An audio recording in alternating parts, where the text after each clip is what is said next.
पत्नी का दुख नहीं था, लेकिन उस पत्नी से उनको कोई संतान नहीं थी, इसका बहुत बड़ा दुख था।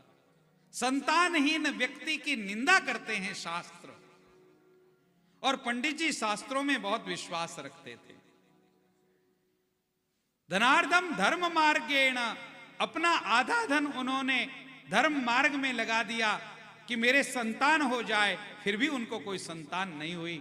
आखिर उन्होंने विचार किया संतानहीन व्यक्ति का मरना श्रेष्ठ है, और एक सरोवर पर जाकर के उन्होंने प्राण त्याग करने का जो ही मन बनाया, एक यतीश्वर वहां पर आए, एक साधु महात्मा वहां पर आए, और साधु महात्मा ने पीछे से आवाज दे करके उस विप्र से कहा, कथम रोदिसी विप्रत्वम काते चिंता बलीयसे वदत्वम सत्वरम मह्यम स्वस्य दुखस्य कारणम। हे ब्राह्मण, आप क्यों रो रहे हैं? आपके दुख का कारण बताओ। पीछे मुड़ करके जो ही देखा, यतीश्वर को देखकर चमत्कृत हो गए। वाह महाराज, आप पधारे। उनके चरणों में प्रणाम किया। भगवान, मेरे दुख के बारे में आपने पूछा है, क्या कहूं मेरे दुख के बारे में? कितने दुख गिनाऊं? किम ब्रवीमि ऋषे दुखम पूर्व पापेन संचितम। इस जीवन में तो मैंने कोई पाप नहीं किया है, लेकिन कौन से पूर्व जन्म के पाप आज मेरे आड़े आ रहे हैं, जिसके कारण मेरे पितर मेरे तर्पण को स्वीकार नहीं करते। मानो रोते हुए वो मुझे कह रहे हैं, आत्मदेव तुम तो हमारा तर्पण कर रहे हो, लेकिन तुम्हारा तर्पण करने वाला कौन होगा? बिना पुत्र के तर्पण की विधि नष्ट हो जाती है। पुत्र के बिना तर्पण कौन करेगा? श्राद्ध कौन करेगा? अंत्येष्टि कौन करेगा? इसलिए जो लोग एक कन्या से संतुष्ट हो जाते हैं, उनको चाहिए कि पुत्र प्राप्ति के लिए साधन करना चाहिए। पुत्री को यह अधिकार नहीं कि वो पिता के पीछे तर्पण कर सके। तर्पण के लिए आवश्यक है अपसव्य होना, सव्य होना, जनेऊ को बदलना, और स्त्री को जनेऊ का अधिकार नहीं है। वो तर्पण करेगी कैसे? इसलिए कुछ कुछ जो शास्त्रों की बातें हैं, उन शास्त्रों की बातों को मानकर शास्त्रानुचरण हमें करना चाहिए। जीने को तो पशु भी जीते हैं, लेकिन शास्त्र के अनुसार जो जीता है उसी का जीवन जीवन है। नियतं कुरु कर्मत्वम। भगवान श्री कृष्ण ने केवल कर्म करने की बात नहीं की। भगवान ने यह नहीं कहा कि तुम कर्म करो, भगवान ने कहा नियतं कुरु कर्मत्वम, नियत कर्म करो, शास्त्र शुद्ध कर्म करो। शास्त्रम प्रमाणम ते कार्याकार्य व्यवस्थितौ। कार्य अकार्य करते समय शास्त्र का प्रमाण लेकर के कर्म करो। कन्याओं में भेदभाव नहीं होना चाहिए, पुत्र और पुत्री में भेदभाव नहीं होने चाहिए, लेकिन जो कर्म पुत्र का है वो पुत्र करेगा, और जो कर्म पुत्री का है वो पुत्री करेगी। श्राद्ध विधि पुत्र ही कर सकता है, पुत्री नहीं कर सकती। आजकल पुत्र नहीं है, इसलिए कन्याएं जाकर के दाग दे देती हैं अपने माता पिता को। यह शास्त्र के विरुद्ध है, यह शास्त्र के अनुकूल नहीं है। स्त्री को श्मशान में केवल मरते समय लेकर जाते हैं, बाकी स्त्री का श्मशान में जाना शास्त्र विरुद्ध है। जीते जी किसी भी स्त्री को श्मशान में नहीं जाना चाहिए।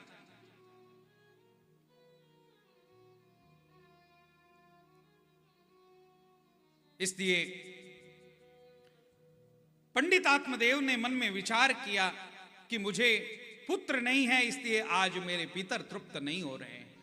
कितना भी मैं ब्राह्मणों को भोजन कराऊं, लेकिन ब्राह्मण संतुष्ट नहीं होते। मेरे घर में जो गाय लाता हूं, मेरे घर में आने से पूर्व तो उसने कई बछड़े दिए, लेकिन मेरे घर में आने के बाद उसने कभी बच्चा नहीं दिया। कौन से जन्म का कर्म मेरे ध्यान आगे आ रहा है, पता नहीं महाराज। मैं आपके चरणों में एक ही प्रार्थना करता हूं, संत की कृपा हो जाए तो मुझे संतान की प्राप्ति हो सकती है। पंडित आत्मदेव की ललाट की रेखाओं को पढ़ करके यतीश्वर ने कहा, हे ब्राह्मण देवता, इस जन्म में तो क्या, आने वाले 7 जन्मों में भी तुम्हें कोई संतान नहीं होगी। सप्त जन्मावदितव पुत्रो नैवच नैवच। 7 जन्मों में भी मेरे संतान नहीं होगी, ऐसा पापी रहा हूं मैं। हां हां, ऐसे पाप पूर्व जन्म में तुम्हारे द्वारा हुए हैं। तो भगवान, अभी मैं आपके चरणों में चरणों में माथा रखकर मैं अपने शरीर का नाश कर लूंगा, अन्यथा आप यदि कृपा करें तो मेरे 7 जन्मों के पापों को दृष्टि मात्र से नष्ट कर सकते हैं और मुझे इस जन्म में संतान दे सकते हैं। संत क्या नहीं कर सकता मेरे भाई बहन। हमारे सारे के सारे पापों को नष्ट करने की क्षमता एक महात्मा में है। राजस्थान के खेतड़ी नरेश स्वामी विवेकानंद के परम भक्त रहे। शिकागो की सभा में जाने के लिए स्वामी विवेकानंद की यदि किसी ने मदद की तो खेतड़ी नरेश ने की। खेतड़ी नरेश के ऋण से मुक्त होने के लिए स्वामी विवेकानंद ने कहा, राजन, आपने खूब मेरी सेवा की है, आपकी कोई इच्छा हो तो मुझे कहो। स्वामी विवेकानंद से कहा, महाराज, मेरे कोई संतान नहीं है, यदि आपकी कृपा हो जाए तो मुझे संतान हो जाए। स्वामी विवेकानंद ने खेतड़ी नरेश को आशीर्वाद दिया और उस त्यागी महात्मा की कृपा से खेतड़ी नरेश को भी संतान हुई। मेरे भाई बहन, विज्ञान और अध्यात्म इन दोनों का संगम कराने वाले स्वामी विवेकानंद, चमत्कारों पर विश्वास न रखने वाले स्वामी विवेकानंद आज आशीर्वाद देते हैं खेतड़ी नरेश को और उन्हें संतान हो जाती है। संत चाहे तो क्या नहीं कर सकता। पंडित आत्मदेव को विश्वास है कि महात्मा की कृपा से सब कुछ संभव है। मेरे सदगुरु दीन दयाल काग से हंस बनाते हैं। सत की संगति से मनुष्य कौवा भी यदि बना हुआ है तो सत की संगति से वो हंस बन जाता है। निम्न से निम्न व्यक्ति को भी सदगुरुदेव पत्थर से मूर्ति बना देते हैं। ये संत का महत्व है जीवन में।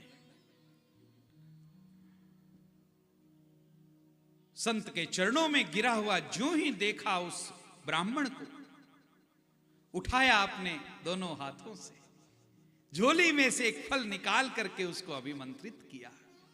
आपदाम अपहर्तारम दातारम सर्व संपदाम लोकाभिरामम श्री रामम भूयो भूयो नमाम्य। तुम्हारे जीवन की समस्त आपदाएं नष्ट हो जाएं कहकर अभिमंत्रित करके उस फल को दिया हाथ में, ये ले जा करके अपनी पत्नी को दे देना। इन नियमों का पालन करके यदि तुम्हारी पत्नी इस फल को खाएगी, 9 महीने के भीतर तुम्हारे घर संतान का आगमन होगा। फल हाथ में लेकर के ऋषिवर को प्रणाम करके, यतीश्वर को प्रणाम करके आत्मदेव घर आए। आकर के अपनी पत्नी को यह फल दिया, नियम बताए, ये फल खा लेना। इसके नियम है कि 9 महीने तक तुम कभी भी झूठ मत बोलना,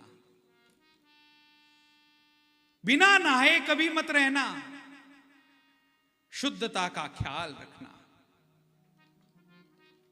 सत्यम सोचम दया दानम, हर व्यक्ति के ऊपर दया करना, दान करना प्रतिदिन। एक भुक्तंतु भोजनम, एक समय भोजन करना। यदि इस प्रकार से तुम 1 वर्ष तक अपने नियमों का पालन करोगी, 1 वर्ष के भीतर भीतर तुम्हारे घर संतान आएगी। नियम बता करके पंडित जी वहां से चले गए और पंडित जी के जाने के बाद धुंधुली मन में विचार करती है, वंध्यावा विधवा नारी सुखिनी चेति ममती। जीवन में यदि सुखी रहना है तो वंध्या स्त्री ही सुखी रह सकती है।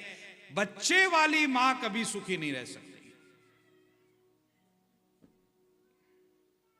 इसलिए बच्चा न होना ही अच्छा है। इतने वर्षों पुरानी ये कथा है, फिर भी आज की छोरियों के साथ बिल्कुल मिलती जुलती है। भाग्यनगर वालों को छोड़ के बात कर रहा हूं।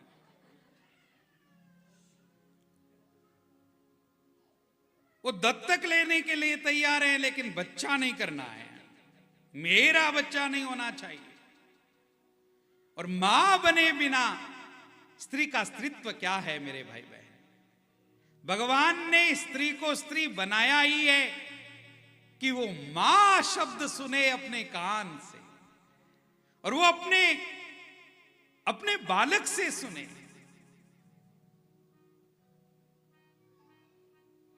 मां से बढ़कर के इस संसार में और कोई शब्द नहीं है।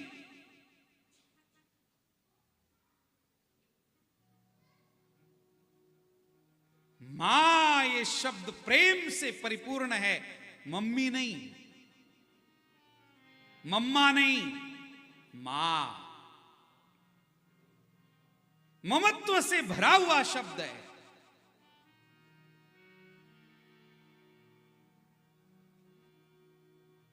और जिस स्त्री ने अपने कानों से मां शब्द नहीं सुना, उसका स्त्रीत्व धन्य नहीं है। आजकल छोरियों की उम्र बीत जाती है, फिर पछताती हैं।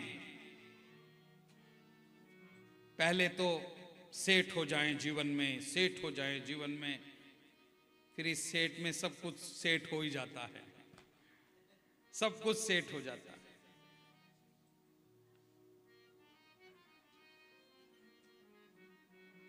हमारे यहां जो भारतीय संस्कृति की परंपरा रही, उन परंपराओं का उल्लंघन करके हमने जीवन जीना आरंभ किया। इस कारण से आज सबका जीवन दुखमय है। हमारे पूर्वज पढ़े लिखे नहीं थे लेकिन ज्ञानियों के शिरोमणि थे। किसी डॉक्टर के पास जाने की उनको आवश्यकता नहीं थी। हमारी बुआ डॉक्टर थी, हमारी दादी डॉक्टर थी, हमारी परदादी डॉक्टर थी। घर में ही बड़े से बड़े रोग का इलाज वो कर लिया करती थी। आज 9 महीने तक बेड रेस्ट बताते हैं डॉक्टर, और 9 महीने बेड रेस्ट करने के बाद भी अंतिम प्रसव जो होता है वो हॉस्पिटल में होता है, चीर फाड़ करके होता है। और सहजता से हमारे घर में रहने वाली जो दादी परदादी थी, वो एक दाई को बुलाती थी, वो आती थी, आसानी से घर में बच्चा हो जाता था, कहीं जाने की आवश्यकता नहीं थी, क्योंकि हमारा जीवन शुद्ध था, हमारा खान पान शुद्ध था, हमारे विचार शुद्ध थे, हमारी सोच शुद्ध थी।